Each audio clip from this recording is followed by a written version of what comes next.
Hello and welcome to Media Monitor on the SABC News Channel, independent and impartial. Now, this is where we take a look inside the world of media, analysing the trends, the issues and the news stories and how they're being reported. We have a special edition of the programme today as we consider what has been a really busy news year here in South Africa and across the continent. And we also think about the year ahead.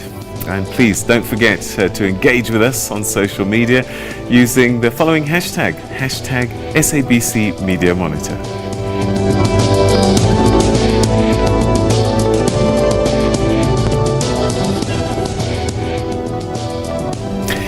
2019 has been a busy year for most journalists and editors in their newsrooms, working on various stories ranging from politics, sports, health, social and other stories. Now, some of these controversial stories have put the media's credibility under the spotlight and also put them under criticism on how they handled some of those stories. Media Monitor visited print and broadcast editors to hear their views on some of the top stories for the year 2019. This is what they had to say. The top stories for me for 2019 must include at the top of the list the very public implosion of the Democratic Alliance. So that story starts with the DA failing to improve on its own performance in the May 2019 general elections, and that being followed by the humiliating public resignation of the leader of the DA, the former leader of the DA, Mmusi Maimane, and a couple of other senior people in the DA. And of course, just on the back of that was Helen Zille returning to the DA as the federal chairperson, which move then triggered the resignation of Herman Mashaba, which move also further triggered the kind of action that we've seen in the metros, the Johannesburg Council and the Tshwane Council, the outcome of which was that the ANC, through the person of Jeff Makubo, then ascended to the position of mayor, with the DA losing or failing to replace Mr. Mashaba. So what this whole thing did for the DA was to expose the fissures within the party around the issue of race and the issue of transformation in the country. But most importantly for me, it was also about the issue of what the DA would like to be. So, is this a party that wants to deny that we as black people have a particular history in terms of which we suffered subjugation and oppression, and that you can't then post 1994 want to proceed as if that history is not there?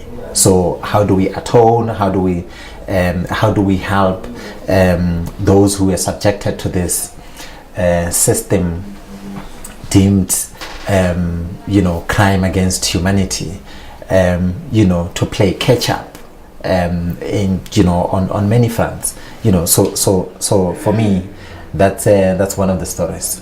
The other story is the CR17 campaign funding. Remember, we had the details that were leaked about how much money was contributed into the campaign that saw President Cyril Ramaphosa catapulted to the position of president of the ANC in 2017 at Nazareth. So what that did was, confirm what we South Africans have always known about how much or the corrosive nature of money on South African politics.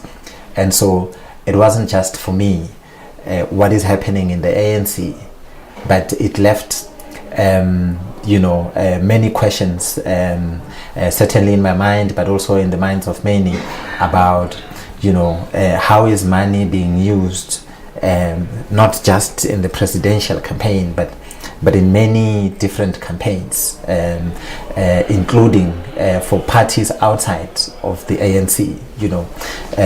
In the DA and elsewhere, publicly people will say to us, no money is used, but how do people lobby? How do people campaign? What do they use to, convince each other? Is it the force of argument, or is it, this is what I have for you kind of arrangement? I would say this year's top stories would definitely be the elections, which were everyone was expecting to see what's going to happen with the elections. It's been for a number of years since the last general elections in 2014. There was this view that maybe there may be a change of government, or we will now enter into coalition politics at national level, having seen that happening in 2016 with the local government elections. So for me, that was a big story, because it showed that as much as the ANC had declined in terms of support, opposition parties had not grown strong enough for them to be able to push the ANC under 50%. And it is a big story going forward, because it tells you, just looking at some of the municipalities and how parties perform there, that the opposition is not guaranteed to maintain their control of Tshwane, or of winning Port Elizabeth, or of winning Johannesburg in the next elections, if we look at what happened with this election, because then the ANC climbed back. But that the ANC is a weakened party is quite clear from the results of the elections. The trend of it declining in urban areas and maintaining its control of rural areas also continued. So for me, it was a major political story. Linked to that was a story about the DA as a political party, because from the time it was set up with the amalgamation of the Democratic Party and the New National Party back in the early 2000s, the DA has always been growing with every election. And there has always been this assumption that the DA is working towards getting at least 30 to 40% of the vote by 2024. So this election was supposed to be showing that direction.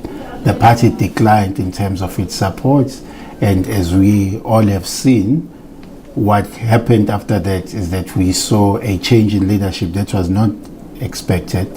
I mean, the last DA Congress, if I'm not mistaken, was in 2018.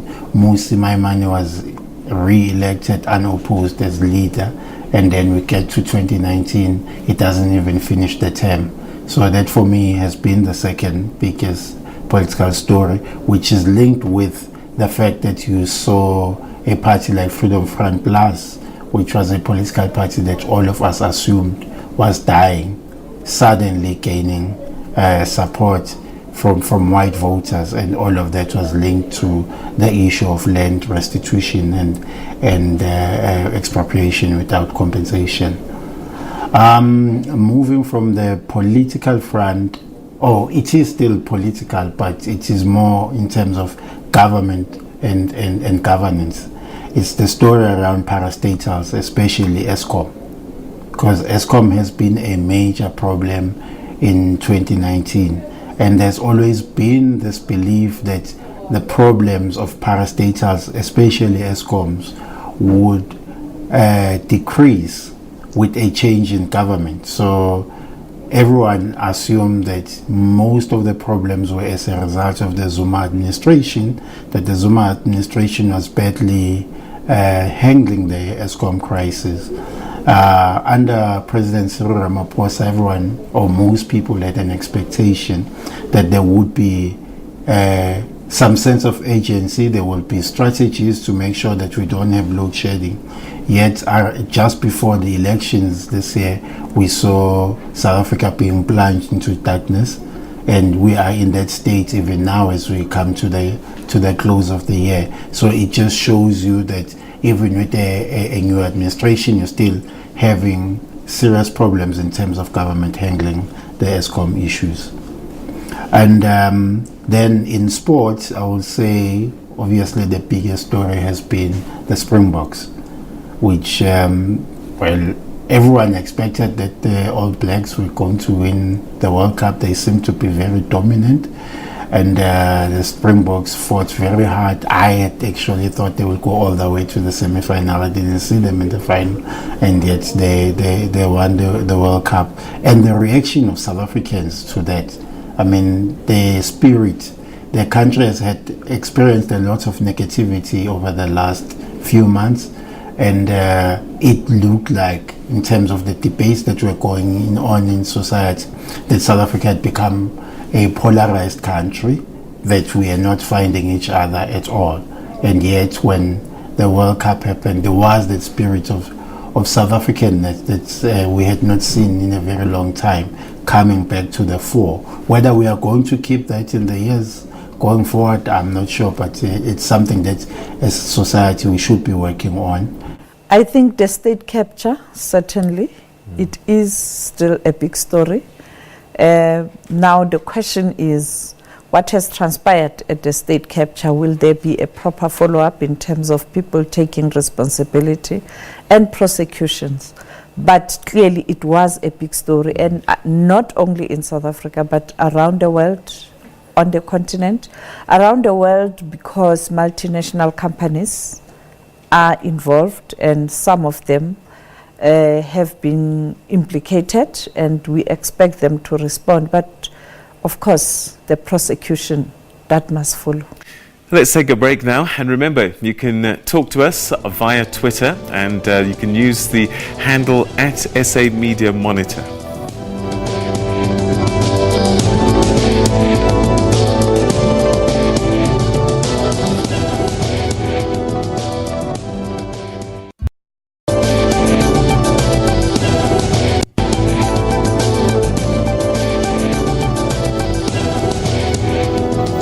Welcome back. You're still watching Media Monitor, and we continue to reflect on some of the big stories that made headlines in 2019.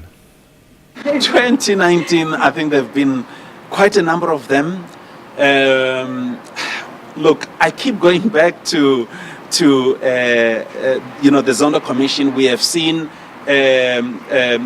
President Jacob Zuma appearing before that commission. There have been a whole lot of stuff that has come out of the commission. So I would say the Zondo Commission really has been the big story for 2019. ESCOM, or ESCOM should I say, ESCOM has been the big story for 2019. We've seen for the very first time hitting stage 6. Incredibly unbelievable. Look, I mean, just as I was listening to some of the reports, one of the mining giants, each time they have a shutdown as a result of power, they lose over 100 million, and that's a lot of money. So now, if you look at what we are trying to do as a nation, is to make sure that our economy continue to grow. As you grow the economy, you are also able to create jobs. So there has been a big knock on that front. So yeah, I think those have been some of the stories, which also, by the way, have a potential to still become or remain big stories going into 2020. Unpack that for us. What stories? You've touched on ESCOM, you've touched on the Zondo Commission. So unpack as to why you think those stories might carry through to 2020. So the report is coming out. Yeah, so the report is going to come out. We are going to obviously see who are the people that are implicated.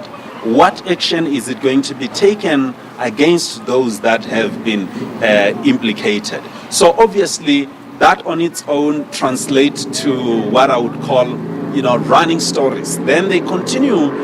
Out of that, there will be a lot of information, a lot of stuff that's going to come out of that, and that on its own, without doubt, will make headlines in this country. ESCOM, I think it's going to continue to become a talking point.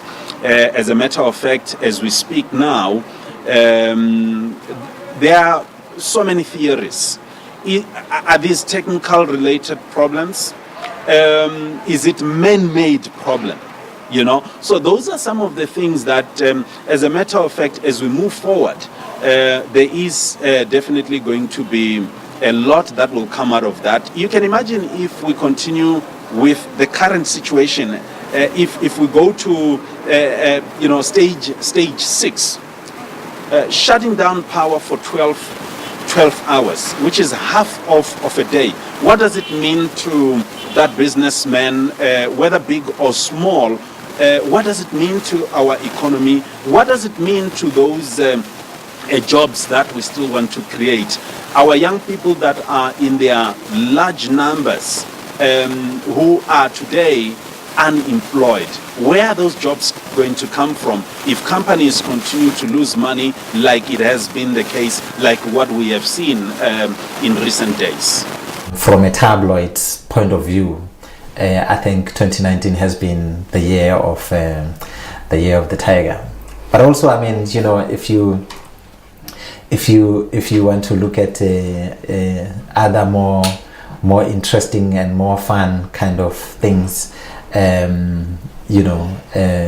Our Lady Zoe, Miss South Africa, who has in the last week of 2019 ascended the throne as Miss Universe. I think she has done spectacularly well. I'm so proud of her. I'm so proud of her representing us, and I'm so proud of what she represents herself. Because the idea of beauty, what constitutes beauty, is redefined, not just here in South Africa but across the world.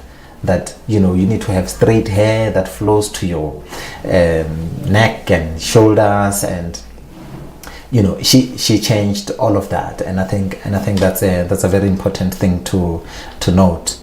You also have a very important story in South Africa, not a good story to tell, the issue of violence against women and children. I mean, many women were killed this year by those that they knew very well, and it is a serious problem. South Africans going out trying to deal with this matter, but it looks like we have lost the battle.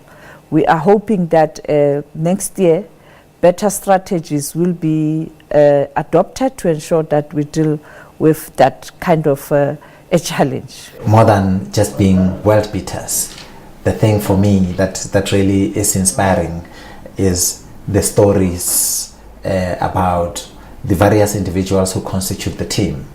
If you look at our captain, and where he grew up, and him being in Japan and hoisting that Webb Ellis Trophy, it's a message that it's an act that sends a message to young people, black and white, in the villages, in the suburbs, in the townships across our country, that it's not about where you are born, that your circumstances don't have to define where you end up. You can rise above anything that is put before you and become a world beater, and that for me is really quite a great thing. So whilst 2019 might have been a really busy news year, we went out on the streets to find out from the public which stories that they didn't want to see coming back in 2020. I don't think there are any stories I don't need to hear next year. We have a problem with gender-based violence. We need to continue with that. We have a problem with racism. We need to continue talking about that. We have a problem with corruption. We need to continue with those things. So until those things are solved, we need to talk about them. So do you think reporting about gender-based violence makes any difference? I think it's better than not doing anything. So man, the one thing really that I would say I really don't want to hear about as of next year that needs to stop, like really, which is very bad, or rather a lot of people are affected by it, or rather don't see it just because it hasn't happened like next to them. I would say it's women abuse, man. It's very bad out there. A lot of people are getting abused, a lot of women are getting abused, a lot of kids are getting abused, and man, it really needs to stop. As of next year, it's something I don't want to like again get into a new year and then only to find it's still there. I mean, by all means possible, we need to cut it down, man. That's what I feel really needs to stop. As of next year, 2020, we don't need it. Women abuse needs to come to an end. Things that I don't want to see next year is like things like kids being raped, women being beaten up, or women being killed, women being killed in a brutal way, like a woman being burnt to death. That's a painful thing. I wish that all men can grow up and learn to take responsibility. Let's learn to groom all young men, and even us who are at my same age. Let's learn to be responsible. Let's build a community. Let's build a new South Africa. Last thing that I don't want to see next year is like our economy going down. We are pleading with the president to come down and also listen to us. With the media, they only attend the scene and they don't have much time to like have a debate or interview different groups of people. They only interview maybe a group of people that have the same perspective. So I think they need to move around and interview almost everyone, including the foreigners as well. I think there'll be balance. There'll be a proper covering of what's happening in the country now. After the break, we continue with Media Monitor.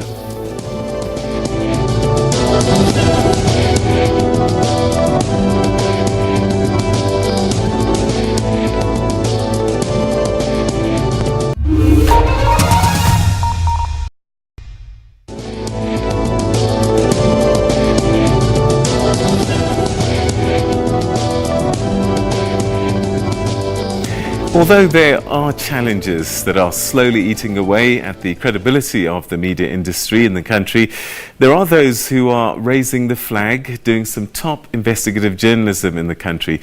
And we caught up with media analyst Tshamano Makhadi to find out more on the importance of investigative journalism and how he thinks the media can improve and invest more. Look, there were a number of issues that played out in the media space. Perhaps maybe one could sort of talk about some of the concerns that were genuinely so raised by ordinary people. Some of these issues were also raised even at the state commission, as in the Zondo Commission. Just to give one example, it was really more to do with verification of sources, a situation where a journalist might have gone and write a particular story without verifying or double checking the facts, and it would then later turn out that the email that was believed to have come from this particular source in actual fact did not come from that person. It was a fake email. And as a matter of fact, it caused a lot of talk, and there was also a lot of doubt. But also what we also need to keep in mind is that media plays an important role. So you don't want a situation where people, and as an ordinary people, they begin to doubt what you report about. So we have seen some of those, and there were a couple of them. Some media houses have gone to the extent of apologizing for some of the stories that were actually not reported accurately. So that has sort of taken, I would say, a big knock in the entire industry.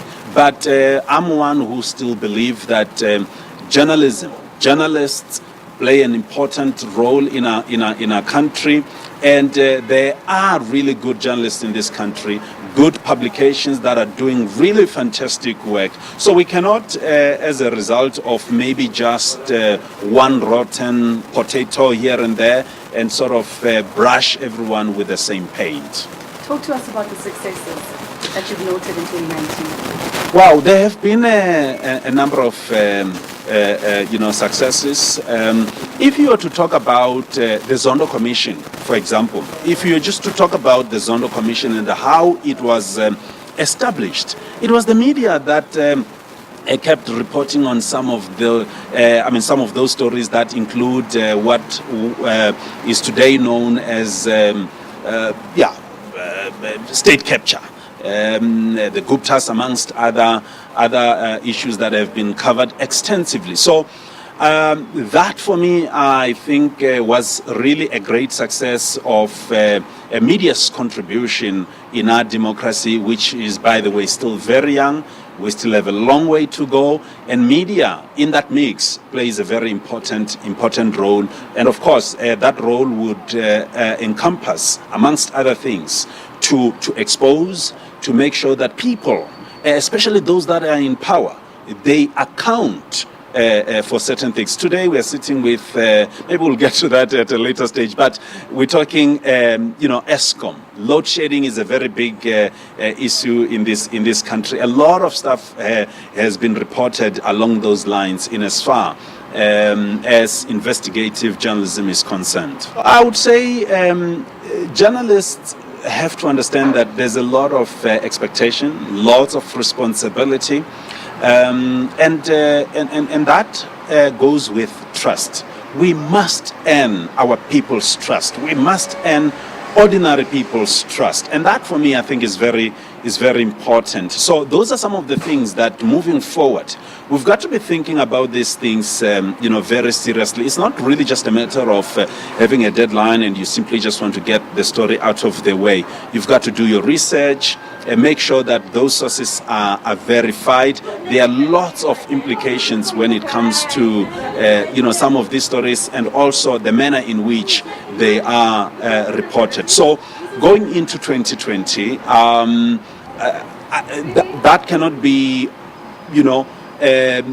overemphasized. It's a need. It's a necessity. We've got to make sure that journalists understand their role. By the way, the role of journalists cannot be understood with a role of politician. Journalists are not politicians. Journalists are supposed to do what journalists do. Yes, you will have, for example, sources, and these are people that you want them to trust you. These are people that whenever you have a story, you want to always go back to them and say, this is what we are working on. But that doesn't translate into friendship. That I must say, it has been flagged as one of the problems in our country, which I do believe that as we move forward, it will be resolved. It's time now for us to go into our news archives, and this is where we go back in history and see how the SABC covered one of the major stories of the year. Let's take a look.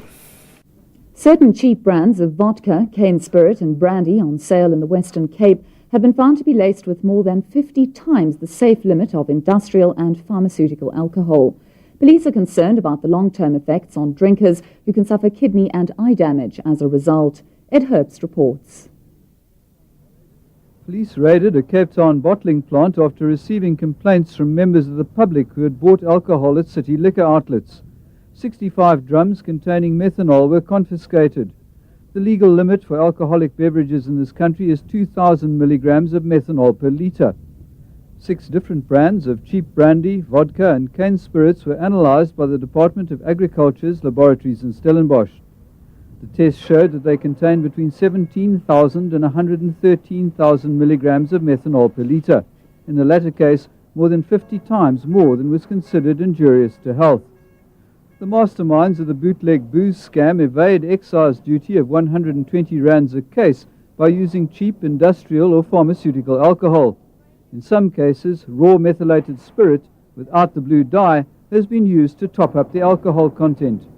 A police spokesman said the scam involved more than just fraud. In this case, lives were at stake, and he hoped the courts would take an equally serious view. Ed Herbst, SABC, Cape Town. Let's take a break now, and remember, you can talk to us via Twitter, and you can use the handle @SA Media Monitor.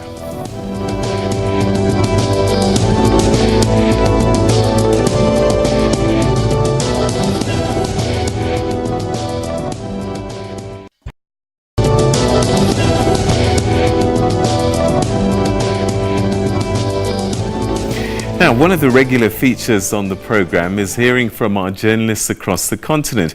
And we asked some of them what they thought the top stories in their countries were in 2019. Okay. The big story for me was the passing on of the former president of Zimbabwe, Robert Mugabe. The other big story was a transition from Mugabe to Mnangagwa. People were hopeful, but unfortunately, it's a dream deferred. The other story is Botswana itself, the elections, and of course this tension between the two leaders. And now the former president saying he's taking government to court, he's going to sue, and using the expertise of the wife of the former British Prime Minister, Tony Blair, in this case. But also Mozambique, the elections, yes, indeed, the ruling party there got the nod, but unfortunately there are concerns in terms of how the elections were conducted. Namibia, a very, very shocking scenario there. The ruling party losing votes, even though they were able to retain the position of being first, but also the president winning elections there, but with a reduced margin. And you have a new kid in the block, the landless movement in that country, the organization that has reshaped itself as a movement that is fighting for land in that country. And we also have the Namibia EFF with 2 seats, young people. These are, for me, big stories on the continent, but particularly in the SADC region. But also Ethiopia, it looks like Prime Minister Abiy is doing very, very well in that country, winning the Nobel Peace Prize and all the changes, ensuring that there's peace between Ethiopia and Eritrea. Sudan, al-Bashir facing the might of the law, the man whom we thought that he was so powerful, and now he's so vulnerable and weak. And you have a situation where, unfortunately, the ordinary people are not happy about the transition. And there's hope that there will be a free and fair election at some point in time, and people will be able to choose the government that they want. But South Sudan, for me, it's a failed state. We are battling. I can't see us getting it right. Now, my top stories from Malawi for 2019. We take a look at the 2019 tripartite elections as well as the aftermath of it. Now, Malawi held tripartite elections on May 21st, 2019, where the nation went to vote for president, parliamentarians, as well as ward councillors. Now, the results of the highly contested elections were being disputed by opposition political parties and some CSOs under the banner the Human Rights Defenders Coalition, citing unfairness and lack of transparency and irregularities that marred the elections. Now, that led to a series of events, including the human rights body staging nationwide demonstrations to force the Malawi Electoral Commission chairperson, Justice Jane Ansah, and fellow commissioners to resign with immediate effect for alleged mismanagement of the elections. Now, the demonstrations that the civil society organizations were holding persisted for months in the country, and they actually disrupted business activities in the country, thereby slowing down the Malawian economy, as well as those who were taking part of the demonstrations were being accused of looting shops and property, and these acts of violence were also reported during these protests. Now, on the same note, opposition party leaders took the elections case to court, contesting the results of the elections, and we are yet to hear the verdict from the High Court, which sat as a constitutional court, and this will be early next year. But for the first time, with everything happening in the country, this has been the first sign of mature democracy that has taken place in Malawi.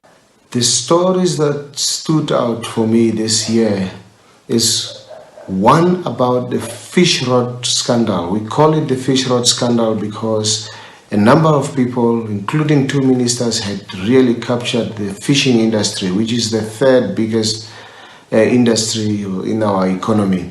So this exposure of a capturing of the industry has led to the arrest of 2 ministers. They are now standing accused of money laundering, fraud, and several corruption-related charges. So this is a major story. Nothing like this has happened before in Namibia. The second story is that we have had, for the first time, the ruling party's 2/3 majority has been reduced to below 2/3. And this has not happened in 25 years. So it appears the Namibian voters are now voting based on issues. And the biggest issue so far is that the economy has been performing very poorly, and perhaps the youth have just become disenchanted with such a high level of unemployment. My 2 top stories for Zambia for the year 2019 are the electricity crisis that the country has been experiencing in the year. What has happened is that the national power company has been unable to generate enough electricity to meet the demand of its customers. This was caused by a partial drought that the country experienced from the 2018 to 2019 rain season. Now, the impact of this has been immense. Firstly, it started off slowly with 4 hours of power cuts to increase to 6 and then 8 and eventually 12 and now as many as 15 hours of blackouts in many parts of the country.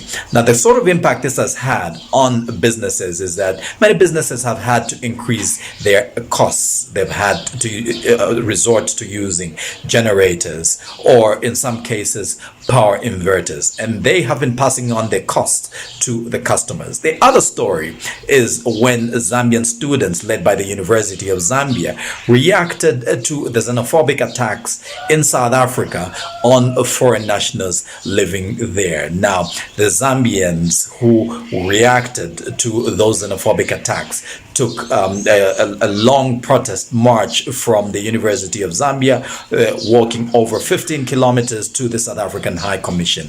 And in that, they were basically sending a message that Zambia and South Africa have a shared political history.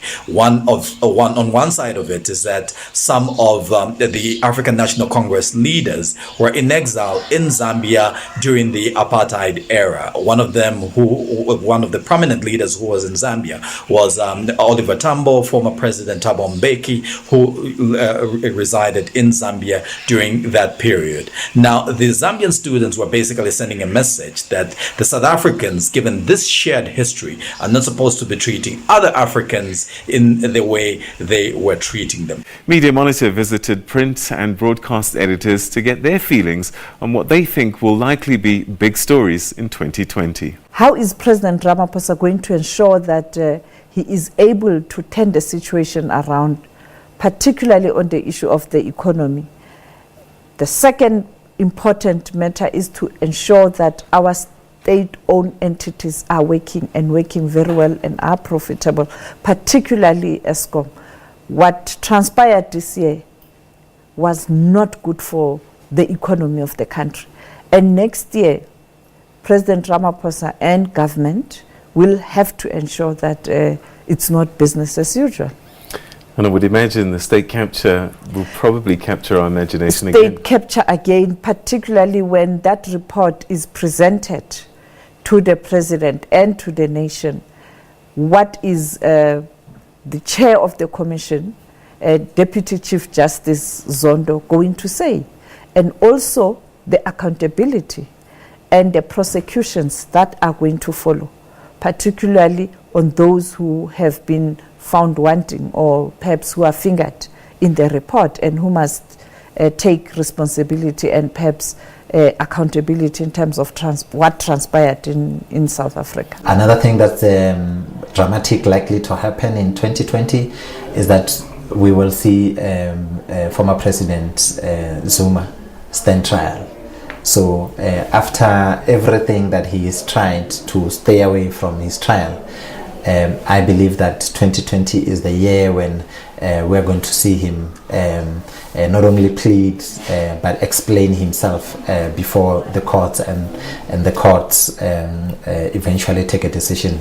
Whether that trial will be concluded within 2020, I'm not certain. I think the big story for me next year would be what is happening around President Cyril Ramaphosa's leadership and the ANC especially, because the party will then be starting to prepare for what they call the National General Council, which will be the midterm